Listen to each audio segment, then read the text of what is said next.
আজকে বৈদিক সভ্যতার লাস্ট ক্লাস মানে লাস্ট লেকচার হবে। তো বাকিটুকু তোমরা একটু দেখে নাও যে বৈদিক সংস্কৃতিতে মানুষের জীবনকে পবিত্র ও সুশৃঙ্খল করার জন্য মোট 16টি অনুষ্ঠানের বিধি রয়েছে, যাকে 16টি সংস্কার বলা হয়ে থাকে বা ষোড়শ সংস্কার বলে জানি আমরা, যেটি নাকি আমাদের হিন্দু ধর্মের ক্ষেত্রেও এটি সমস্ত কিছু মানা হয়ে থাকে। তো এটি সাধারণত এই বৈদিক সভ্যতা থেকে এসেছে। নিচের একটি তালিকা ও তাদের কাজ দেওয়া হলো। ষোড়শ সংস্কারের তালিকা এখানে কি রয়েছে? উল্লেখ্য, এই সংস্কারগুলো মানুষের জন্ম থেকে মৃত্যু পর্যন্ত ধাপে ধাপে আত্মিক ও সামাজিক উৎকর্ষ সাধনের জন্য কিন্তু তৈরি করা হয়েছে, অর্থাৎ মনের সন্তুষ্টির জন্য তোমরা বলতে পারো এই ষোড়শ সংস্কার তৈরি করা হয়েছে। এটি কোথায় পাওয়া যাচ্ছে? বৈদিক সভ্যতায় কিন্তু এটি পাওয়া যাচ্ছে। দেখো, প্রথমটি কি রয়েছে? গর্ভাধান, মানে গর্ভধারণ করা, অর্থাৎ সন্তানকে গর্ভে আনা, এটাই হচ্ছে প্রথম কাজ, এবং গর্ভধান এটাই এখানে প্রথম সংস্কার। তারপর হচ্ছে দ্বিতীয় হচ্ছে পুংসবন, গর্ভস্থ সন্তানের সুস্থ ও মঙ্গলের জন্য গর্ভধারণের তৃতীয় মাসে পালিত অনুষ্ঠান, এটাকে বলা হচ্ছে পুংসবন। তারপর হচ্ছে সীমান্তোন্নয়ন, অর্থাৎ সীমন্তন যাকে বলা হয়ে থাকে বর্তমানে, গর্ভবতী মায়ের মানসিক শান্তি ও গর্ভস্থ শিশুর বুদ্ধিবৃত্তির বিকাশের জন্য এই অনুষ্ঠানটি করা হয়ে থাকে। তারপর হচ্ছে জাতকর্ম, শিশুর জন্মের পর মধু ও ঘি খাইয়ে এবং মন্ত্রপাঠের মাধ্যমে তাকে স্বাগত জানানো, এটাই হচ্ছে জাতকর্ম। তারপর নামকরণ, অর্থাৎ জন্মের 10 থেকে 12 দিন পর শিশুর যে নামকরণ করা হবে, সেই নামকরণ করার সময় অনুষ্ঠান, তাকে বলা হচ্ছে নামকরণ সংস্করণ। তারপর হচ্ছে নিষ্ক্রমণ, এটি আরেকটি 6 নম্বর। জন্মের পর শিশুকে প্রথমবার ঘরের বাইরে সূর্য ও চন্দ্রের আলো দেখানোকেই বলা হচ্ছে নিষ্ক্রমণ। তারপর আসছে দেখো আমাদের 7 নম্বরে থাকছে অন্নপ্রাশন। অন্নপ্রাশন এখনও আমরা বিখ্যাত, আমরা জানি। শিশুকে প্রথমবারের মতো কঠিন খাবার বা অন্ন গ্রহণ করাকেই কিন্তু এখানে বলা হচ্ছে অন্নপ্রাশন। তারপর হচ্ছে চূড়াকরণ, প্রথমবার শিশুর মাথা মুন্ডন করা, সেই সময় অনুষ্ঠান করা হয়, যাকে চলিত ভাষায় মুন্ডনও বলা হয়ে থাকে। তারপর হচ্ছে কর্ণভেদ, অর্থাৎ কানের মধ্যে ছিদ্র করা, যার জন্য স্বাস্থ্যের উন্নতি এবং শ্রবণ শক্তি বৃদ্ধি, এটা মানা হয়ে থাকে। এর জন্য করা যে অনুষ্ঠান, সেটা হচ্ছে কর্ণভেদ সংস্করণ। তারপর বিদ্যারম্ভ, শিশুকে বর্ণমালার সাথে পরিচয় করানো এবং হাতে খড়ি দেওয়া, যাকে বলা হচ্ছে, অর্থাৎ পড়াশোনার শুরু যেটা, সেটাই হচ্ছে বিদ্যারম্ভ। তারপর উপনয়ন দেওয়া, পৈতা বা যজ্ঞপীঠ ধারণ করা, এর মাধ্যমে ব্রহ্মচর্য ও গুরুগৃহে শিক্ষা কিন্তু শুরু হয় উপনয়নের মাধ্যমে, অর্থাৎ পৈতা দেওয়ার মাধ্যমে গুরুগৃহে পাঠিয়ে তাকে শিক্ষার জন্য পাঠানো হয় গুরুগৃহে, সেটাই হচ্ছে উপনয়ন। তারপর হচ্ছে বেদারম্ভ, তখন কিন্তু সাধারণত বেদেরই জ্ঞান দেওয়া হতো। উপনয়নের পর আনুষ্ঠানিকভাবে বেদের জ্ঞান অর্জন শুরু হতো এখান থেকে। কোথা থেকে? বেদারম্ভ থেকে। তারপর হচ্ছে কেশান্ত বা সমাবর্তন, অর্থাৎ 16 বছর বয়সে প্রথমবার দাড়ি কাটা এবং গুরুগৃহ থেকে শিক্ষা সমাপ্ত করা, এটাই হচ্ছে কেশান্ত বা সমাবর্তন।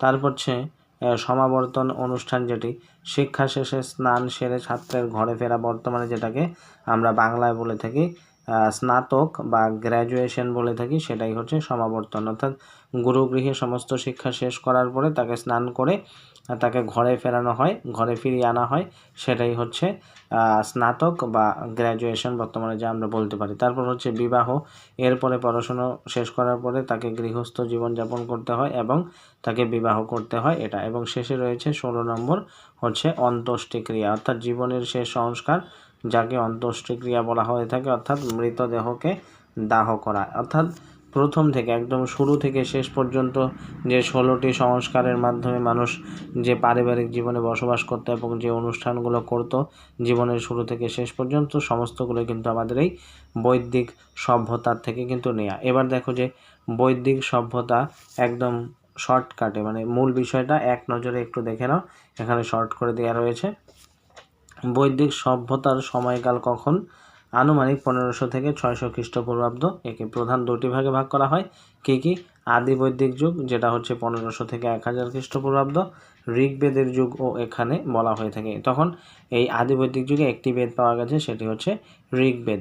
সমাজ ছিল তখন কি সহজ সরল। কখন? ঋগ বৈদিক যুগে কিন্তু সমাজ একদমই সহজ সরল ছিল। তারপর পরবর্তী বৈদিক যুগ, যেটা হচ্ছে 1000 থেকে 600 খ্রিস্টপূর্বাব্দ, তখন কিন্তু বাকি যে 3টি বেদ, সাম, যদু এবং অর্থব বেদ, এগুলো কিন্তু পাওয়া যাচ্ছে কি পরবর্তী বৈদিক যুগে। তখন কিন্তু আস্তে আস্তে সমাজ ব্যবস্থা কঠোর হতে থাকে। হ্যাঁ, তারপর সমাজ ও পরিবার পিতৃতান্ত্রিক ছিল তখন। পরিবারের প্রধান ছিল পিতা, অর্থাৎ গৃহপতি যাকে বলা হতো। আর চতুর্বর্ণ প্রথার ব্যবস্থা ছিল, কি ছিল? সমাজের 4টি ভাগে বিভক্ত ছিল। কি কি? ব্রাহ্মণ ছিল যারা পুজো করত বা শিক্ষাদান করত, ক্ষত্রিয় ছিল যারা যুদ্ধ এবং শাসন করত, বৈশ্য ছিল ব্যবসা বা চাষ করত, এবং শূদ্র বাকি 3টি ভাগের মানে প্রথার সমাজের বর্ণের মানুষদের সেবা করত। শূদ্র বাকি 3টি এই প্রথা মানুষদের কি করত? সেবা করত। তারপর হচ্ছে চতুরাশ্রম জীবনের 4টি পর্যায়, কি ব্রহ্মচর্য, গার্হস্থ্য, বানপ্রস্থ এবং সন্ন্যাস, এগুলো সম্পর্কেও কিন্তু আলোচনা করা হয়েছে ডিটেলসে আগের ভিডিওগুলোতে। তারপর হচ্ছে রাজনৈতিক কাঠামো তখন কী ছিল? রাজ্যের প্রধান ছিল কে? রাজা, যাকে বলা হতো কি রাজন বলা হতো। পরিষদ অর্থাৎ রাজাকে সাহায্য করার জন্য কি ছিল? 3টে ছিল কিন্তু আমরা জানি, সভা, সমিতি এবং বিদত। সভা ছিল প্রবীণদের মানে বয়স্কদের একটা সংগঠন, এবং সমিতি ছিল জনসাধারণের সাধারণ সংগঠন। এটা সভা এবং সমিতি কি করত? এরা রাজাকে সাহায্য করত কি করতে? শাসন ব্যবস্থা পরিচালনা করতে। এরপর একক হচ্ছে কি গ্রাম ছিল, তারপর ছিল 20, গ্রামের থেকে বড়, এবং 20-এর থেকেও বড় ছিল কিন্তু এটি একটি জনপদ। ঠিক আছে। ধর্ম ও অর্থনীতি তখন কি ছিল? দেবতা কি ছিল? প্রধান দেবতারা ছিলেন ইন্দ্র, পুরন্দর বা বজ্রের দেবতা যাকে বলা হতো। আর কি ছিল? আর ছিল অগ্নি, বরুণ এবং সোম দেবতার নাম কিন্তু পাওয়া যাচ্ছে। তারপর উপাসনা কি ছিল? যজ্ঞ এবং স্তোত্র পাঠ ছিল এর মূল বা ধর্মীয় কাজ। কি করা হতো? যজ্ঞ করা হতো এবং মন্ত্র পাঠ করা হতো, এগুলোই ছিল এর মূল কাজ। পেশা কি ছিল? জীবিকা তখন কি কি জীবিকা পাওয়া যায়? পশুপালন পাওয়া যায় এবং কৃষি পাওয়া যায়। গরু ছিল সবচেয়ে মূল্যবান সম্পদ, বিনিময়ের মাধ্যম ছিল কি গরু। তো বৈদিক যুগের যে বৈদিক সভ্যতার কি কি পেশার লোক পাওয়া যাচ্ছে? যে পশুপালন পাওয়া যাচ্ছে, আর হচ্ছে কৃষিকাজ কিন্তু এখানে পাওয়া যাচ্ছে। তারপর হচ্ছে শিক্ষা ও সাহিত্য কি ছিল? বেদ ছিল প্রধান মাধ্যম। বৈদিক সাহিত্যের প্রাণ হলো 4টি বেদ, ঋগ, সাম, যদু এবং অর্থব্য। এই 4টি বেদ সম্পর্কে আলোচনা করা হতো। গুরুকুল, ছাত্ররা গুরুর আশ্রম থেকে মৌখিকভাবে শিক্ষা গ্রহণ করত, যার ফলে বেদের অপর নাম কিন্তু শ্রুতিও আমরা বলতে পারি। কেন? তখন লেখা ব্যবস্থা প্রচলিত ছিল না, গুরুর মুখ থেকেই কিন্তু সমস্ত বেদগুলো শুনে শুনে ছাত্রছাত্রীরা মনে রাখত। এটা গেল দেখো সমস্ত বিষয়টা, যে বৈদিক সভ্যতা এখানে শেষ হলো। এর আগে পুরো ডিটেলসে আলোচনা করে দিয়েছি, এখন শেষে এই সারসংক্ষেপটা দিয়ে মানে এক নজরে খুব গুরুত্বপূর্ণ বিষয়গুলো আমি শেষের দিকে তোমাদের কাছে তুলে ধরলাম। আশা করি সমস্ত ব্যাপারটাই তোমাদের কাছে পরিষ্কার হবে, আর এগুলো তোমাদের নোটে আস্তে আস্তে করে লিখে নেবে, কোনটি কি এবং কি ব্যবস্থা তখন ছিল, সমস্তগুলোই এখানে তোমরা পেয়ে যাবে। তো নেক্সট আসছে কি আমাদের বুদ্ধিজম, অর্থাৎ বৌদ্ধ ধর্ম, কিন্তু নেক্সট আসবে লেকচার নাম্বার 10-এ। তো আজকে 9 নম্বর ক্লাসেই এটা আমাদের বৈদিক সভ্যতা শেষ হয়ে গেল। A to Z পর্যন্ত কিন্তু আমি তোমাদের সমস্তগুলো আলোচনা করে দিয়ে দিলাম বৈদিক সভ্যতার। বাকি তাহলে দেখা হচ্ছে পরের ভিডিওতে বৌদ্ধ ধর্ম নিয়ে। ঠিক আছে, আজকের জন্য এতটুকুই। সবাইকে অসংখ্য ধন্যবাদ ভিডিওটিকে সম্পূর্ণ করে দেখার জন্য।